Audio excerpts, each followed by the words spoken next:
Hello everyone. As you know, this is Ashokananda from Tashe, and Tashe stands for the Evergreen Sharma English Hut.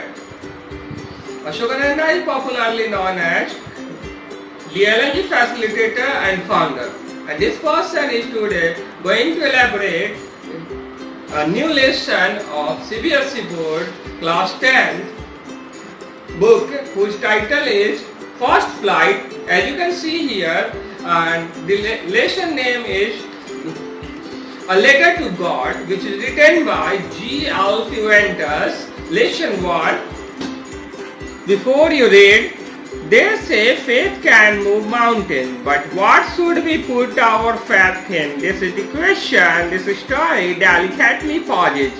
Lancho is a farmer who writes a letter to God when his crops are ruined, asking for 100 pesos. Does Lancho's letter reach God?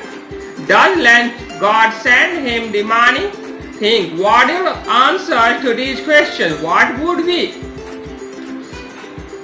And guess how the story continues before you begin to read it. पढ़ने से पहले लोग कहते हैं कि विश्वास पर्वतों को भी हिला सकता है, लेकिन हमें क्या विश्वास करना चाहिए? ये एक प्रश्न है। इस कहानी में नजाकत पूर्वक पूछा जाता है। लेंचो एक किसान है जो एक पत्र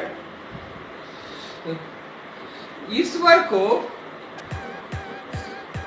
100 पैसों मांगने के लिए लिखता है, जिसका फसल बर्बाद हो गया है। क्या लेंचो का पत्र परमात्मा तक पहुंचता है? क्या परमात्मा उसे पैसे भेजते हैं? सोचिए, इन प्रश्नों के क्या उत्तर होने चाहिए और अनुमान लगाइए जिस प्रकार से यह कहानी जारी रहती है। इसे पढ़ना शुरू करने से पहले यहाँ पे अबाउट दी ऑथर दिए गए हैं फ्यूएंटस के बारे में, आप इसे देख सकते हैं। उसके बाद हम लोग थोड़ा आगे चलेंगे तो इसमें थीम का जिक्र किया गया है कि अ लेटर टू गॉड का थीम क्या है। उसके बाद थोड़ा सा हम लोग आगे चलेंगे तो इतना को एक्सप्लेन करने के दौरान कुछ वर्ड मीनिंग है, उसे भी आप देख सकते हैं। यहाँ पे थोड़ा सा हम लोग और आगे चलते हैं तो कुछ क्वेश्चन हम दे रहे हैं, आप चाहे तो उसे सॉल्व कर सकते हैं। यहाँ पे पत्र भेजने के लिए एक मनी ऑर्डर फॉर्म का पिक्चर दिया गया है, इसे आप देख सकते हैं। और इस मनी ऑर्डर फॉर्म के पिक्चर से रेलिवेंट कुछ ग्लॉसरी यहाँ पे आपको प्रोवाइड की गई है, इसे भी आपको लेसन को अंडरस्टैंड करने में हेल्पफुल होगा, इसे भी आप याद कर लें। The house, the only one in the entire valley, sat on the crest of a low hill. From this height, one could see the river and a field of ripe corn dotted with the flowers that always promised a good harvest. The only one thing the earth needed was a downpour or at least a shower. Throughout the morning, Lancho, who knew his fields intimately, had done nothing else but set his kite toward the northeast.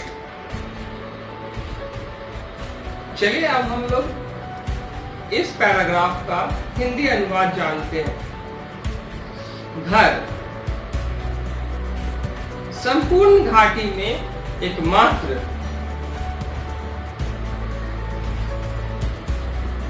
छोटी पहाड़ी के चोटी पर अवस्थित था। इस ऊंचाई से एक व्यक्ति नदी और छितराए हुए फूलों के पके हुए फसल के खेत को देख सकता था, जो हमेशा से एक अच्छी पैदावार के लिए वचनबद्ध थी।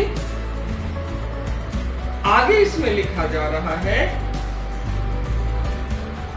केवल एकमात्र चीज जो भूमि को जरूरत थी, मूसलाधार बारिश अथवा बारिश के कम से कम एक फुहार की।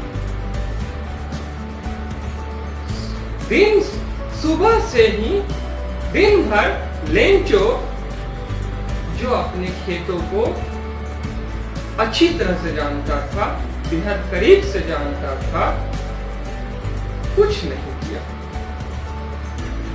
सिवाय उत्तर पूर्व के आसमान को देखने के। Now we are really going to get some water. The woman who was preparing supper replied, "Yes, God willing." The older boys were walking in the field, while the smaller ones were playing near the house, until the woman called to them all, "Come for dinner." It was during the meal that just as Lencho had predicted, big drops of rain began to fall. In the northeast, huge mountains of clouds could be seen approaching. The air was fresh and sweet. The man went out for no other reason than to have the pleasure of feeling the rain on his body. And when he returned, he exclaimed, "These aren't raindrops falling from the sky. They are now coins. The big drops are 10-cent pieces and the little ones are 5." अब चलिए इस paragraph का अर्थ समझते हैं हम लोग हिंदी में। अब हम लोग सचमुच में कुछ जल को यानी बारिश की बूंदों को पाने जा रहे हैं। भागवान, वुमन का तात्पर्य यहाँ भागवान अर्थात पत्नी से है। स्त्री जो रात्रि का भोजन तैयार कर रही थी, अर्थात उसकी पत्नी, लेंचो की पत्नी ने उत्तर दिया, हाँ, ईश्वर की इच्छा है, परमात्मा की इच्छा है। बड़े लड़के लोग खेतों में काम कर रहे थे, जबकि छोटे लड़के लोग घर के पास खेल रहे थे, जब तक कि लेंचो की पत्नी अर्थात उस स्त्री ने उन लोगों को आवाज नहीं दिया, रात्रि के भोजन के लिए आ जाओ।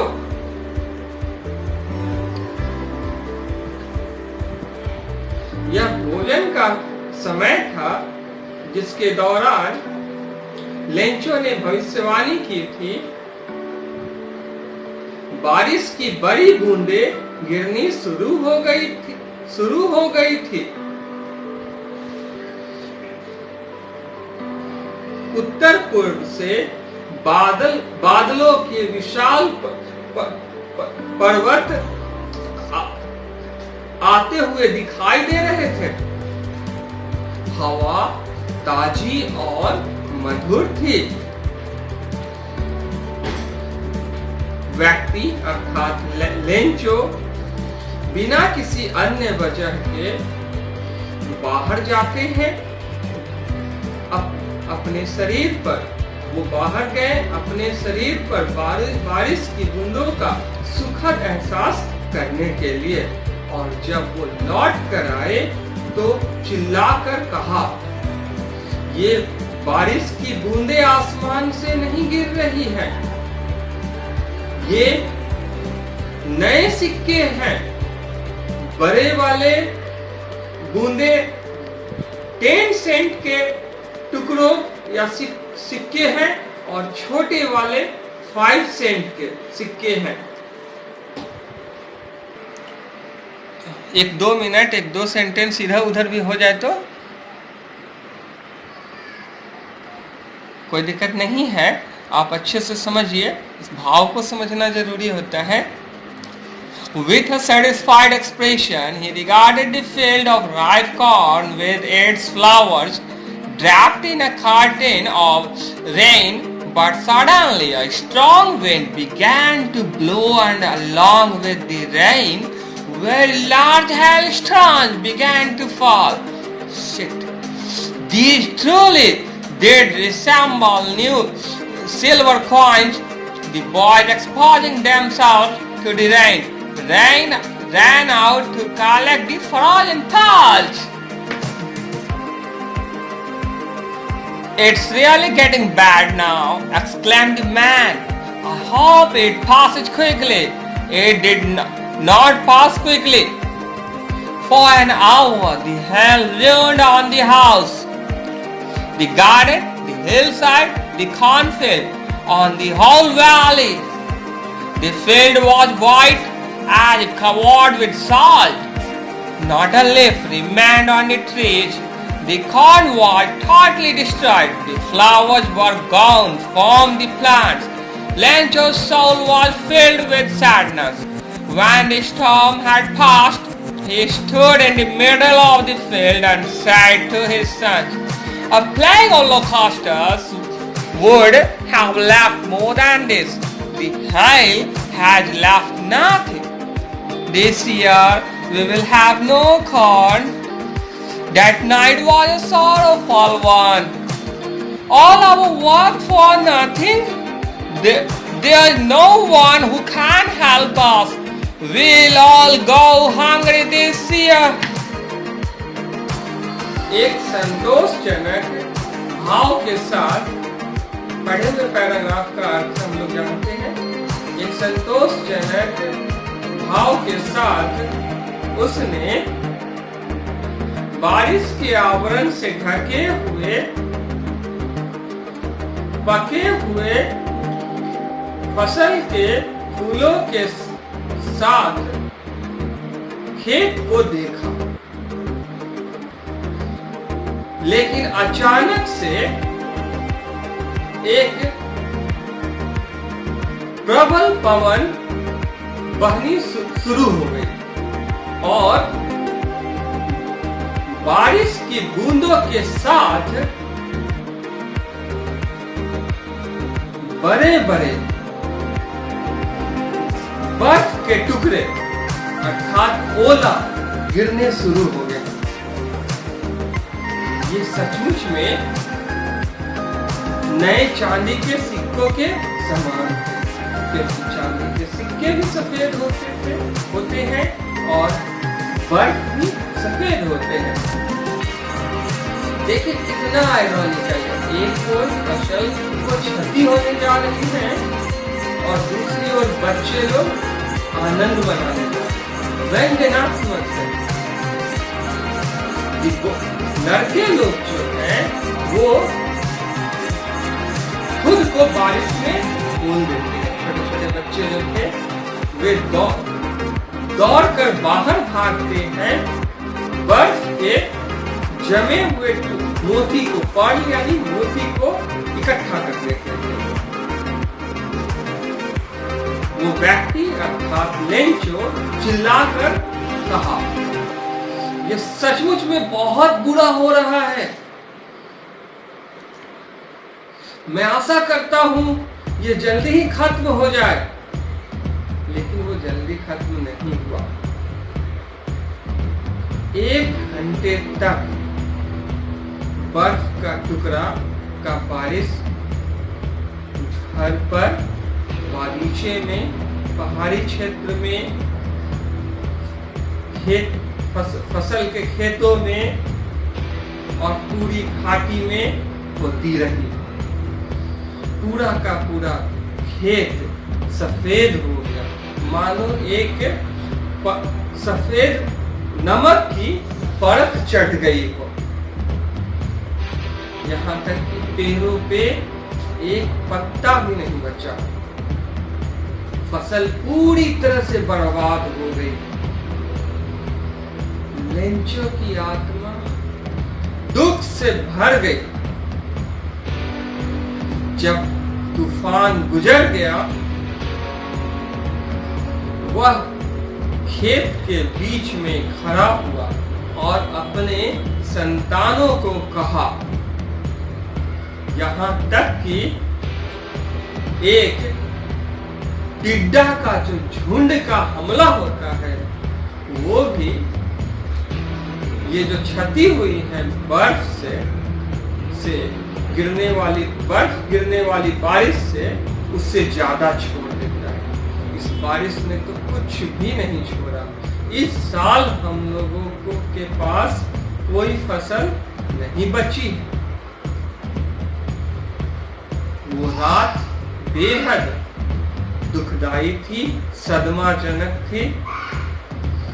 लेंचो के मन में चल रहा था, हमारा सारा काम का परिणाम शून्य हो गया। कोई भी नहीं है जो हम लोगों की मदद कर सकता है। इस साल हम सभी लोग भूखे रह जाएंगे। ये देखिए, अभी तक जो एक्सप्लेन किए हैं उसको अच्छी तरह से समझने के लिए अगर आप चाहें तो खुद घर पे फेयर कॉपी में इसे लिख सकते हैं, इन सारे वर्ड मीनिंग को, जिसमें आपको इंग्लिश प्लस उनका प्रोनाउंसिएशन फोनीम में दिया गया है, प्लस उनका कैटेगरी, वर्ब है, नाउन है, काउंटेबल नाउन है, उसके बाद उसका एक्सप्लेनेशन, फिर उसका हिंदी मीनिंग दिया गया है जो बहुत ही एसेंशियल है, कंप्लीट पैकेज है। आई थिंक आप इस यहाँ पे लिख लिए होंगे। तो अब अगले पेज पे चलते हैं वर्ड मीनिंग के लिए। ये रहा रिमेनिंग पेज के पैराग्राफ के वर्ड मीनिंग, आप इन्हें देखिए अच्छे से। There is no shortcut of success, only hard work is the key of success and we all are representatives of the hard work. सफलता का कोई सहज और सरल मार्ग तो होता नहीं है, ये तो कठिन श्रम का परिणाम है और हम सभी लोग कठिन श्रम के ही प्रतिनिधित्व करते हैं। जो भी सफल हुए हैं हार्डवर्क से ही सफल हुए, because hard work is the real hero. आप देख सकते हैं, आप यहाँ देखिए कि इस छोटे से लेसन के लिए एक व्यक्ति, एक टीचर किस हद तक जाते हैं ताकि आपके जीवन में सफलता का पदार्पण हो। तो आप इसे उतनी ही शिद्दत से लिखेंगे। चलिए अब कुछ प्रश्नों को भी देख लेते हैं। जैसे यहाँ पे फर्स्ट क्वेश्चन दिया गया है, ओरल कॉम्प्रिहेंशन चेक में मौखिक समझ की जांच। क्वेश्चन नंबर 1 में what did Lencho hope for, इसके आंसर यहाँ पे दिए गए हैं। I think Lencho hoped for a downpour or at least a shower. Question number 2 में देखिए, why did Lencho say the raindrops were like new coins? Lencho said the raindrops were like new coins because as a farmer he had a good harvest. The raindrops would convert his cornfield into money to bring prosperity.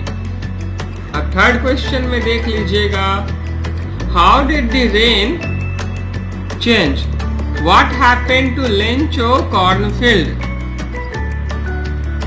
इसके answer यहाँ दिए गए हैं। The rain changed into very large hailstones with the help of a sudden strong wind. Lencho's field were ruined because of hailstones as if covered with salt. Last question देखिए, what were Lencho's feelings when the hail stopped? And the answer of this question is here.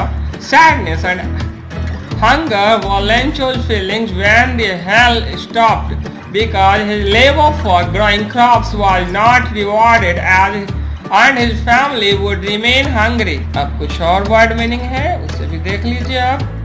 मसलन solitary, daybreak. So to understand this comprehension, this lesson, But in the hearts of all who lived in that solitary house in the middle of the valley, there was a single hope, help from God. Don't be so upset, even though this seems like a total loss. Remember, no one dies of hunger. That's what they say. No one dies of hunger. All through the night, Lencho thought only of his one hope, the help of God, whose eyes, as he had been instructed, see everything, even what is deep in one's conscience. Lencho was an ox of a man, walking like an animal in the fields, but still he knew how to write. The following Sunday, at daybreak, he began to write a letter which he himself would carry to town and place in the mail. It was nothing less than a letter to God. God, he wrote, if you don't help me, my family and I will go hungry this year. I need 100 pesos in order to sow my field again and to live until the crop comes. Because the hailstorm, ... He wrote to God on the envelope, put the letter inside, and still troubled, went to town. At the post office, he placed a stamp on the letter and dropped it into the mailbox. One of the employees, who was a postman and also helped at the post office, went to his boss, laughing heartily, and showed him the letter to God. Never in his career as a postman had he known that address.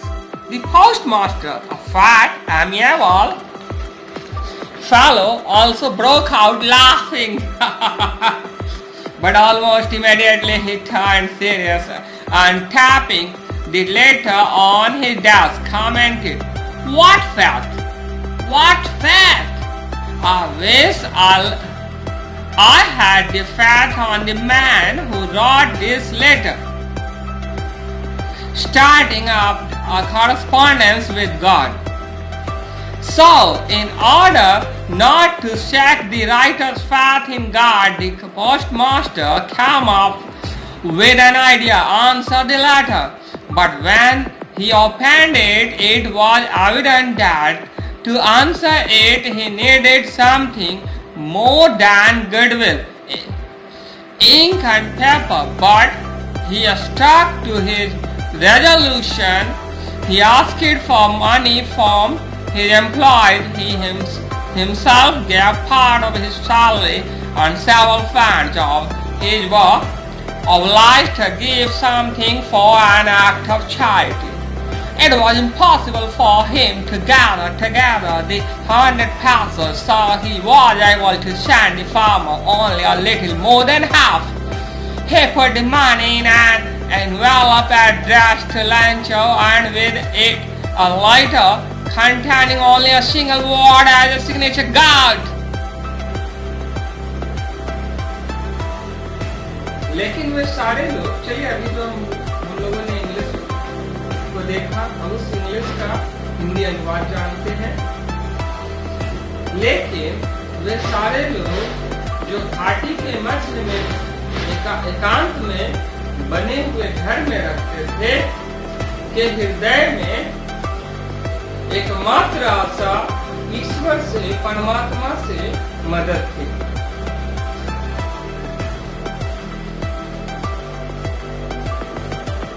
इतने परेशान मत हो, यहाँ तक कि जब ऐसा मालूम करे कि पूर्ण रूपेण क्षति हो गई है, तब भी इतने परेशान मत हो। स्मरण रहे, कोई भी व्यक्ति भूख से नहीं मरता है। ये वही बात है जो लोग कहते हैं, कोई भी व्यक्ति भूख से नहीं मरता है।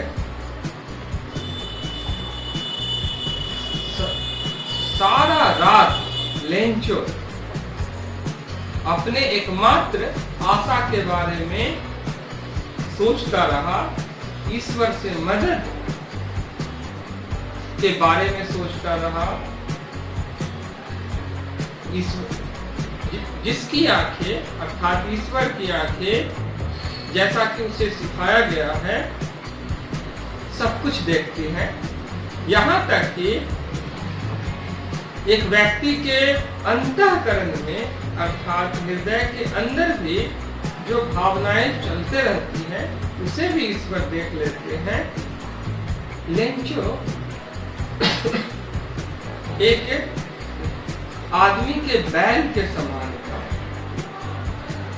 अर्थात एक जानवर के समान खेतों में काम किया करता था,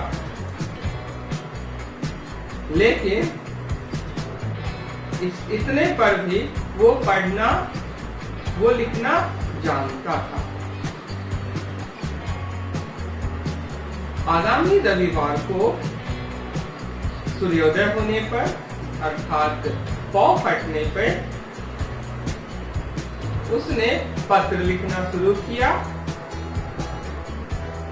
जिसे वो स्वयं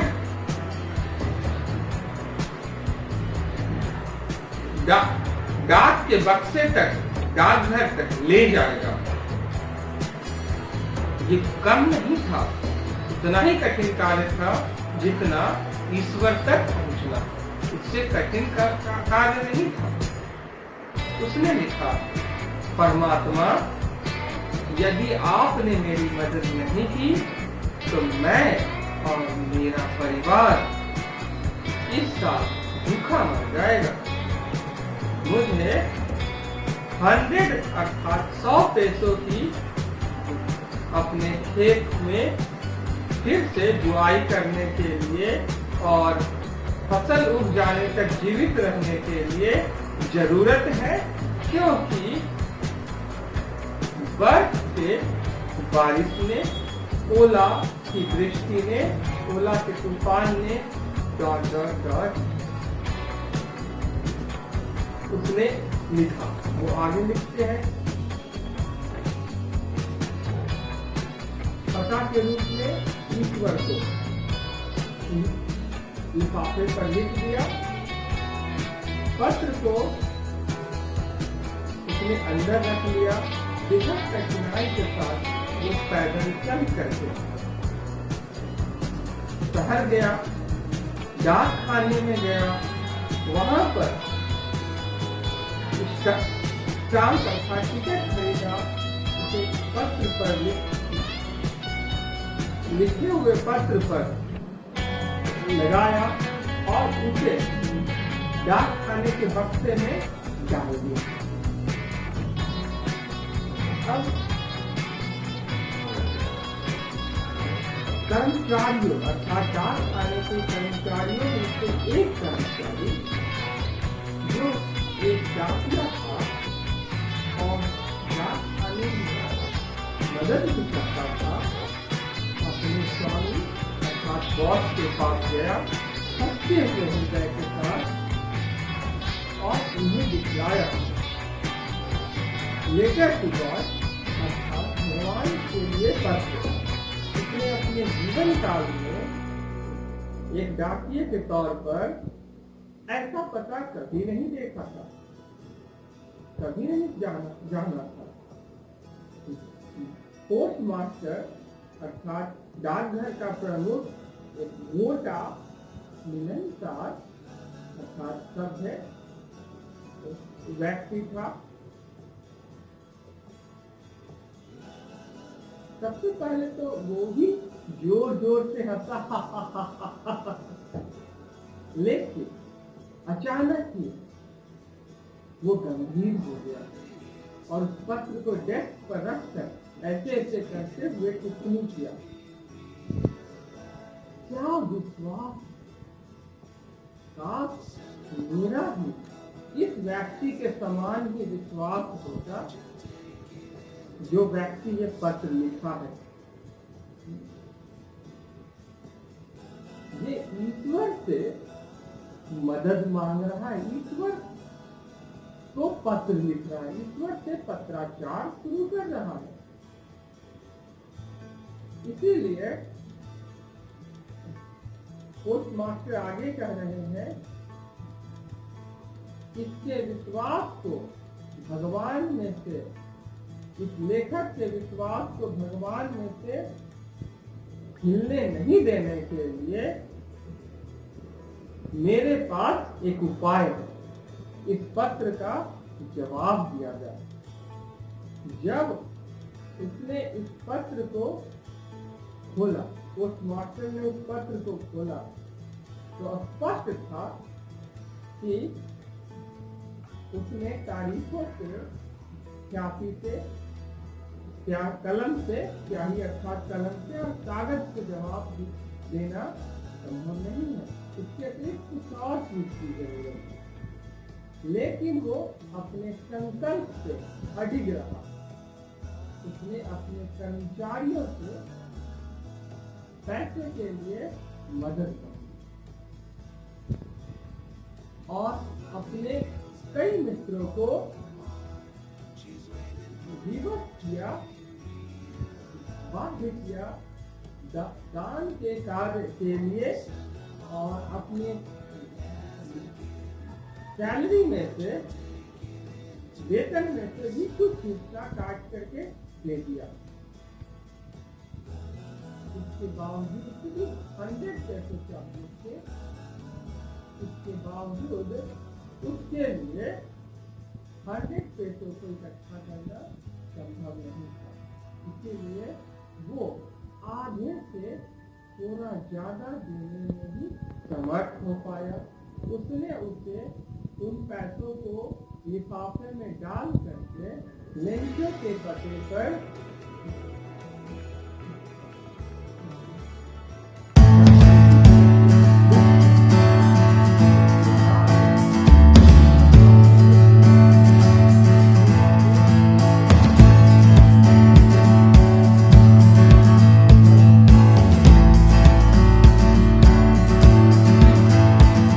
चलिए अब ओरल कॉम्प्रिहेंशन चेक में चलते हैं। Who or what did Lencho have faith in? What did he do? First question है, इसके आंसर देखते हैं हम लोग। Lencho had faith in God, that God could see everything, even what is deep in one's conscience, and he is always ready to help. So he wrote a letter to God and asked 100 pesos in order to show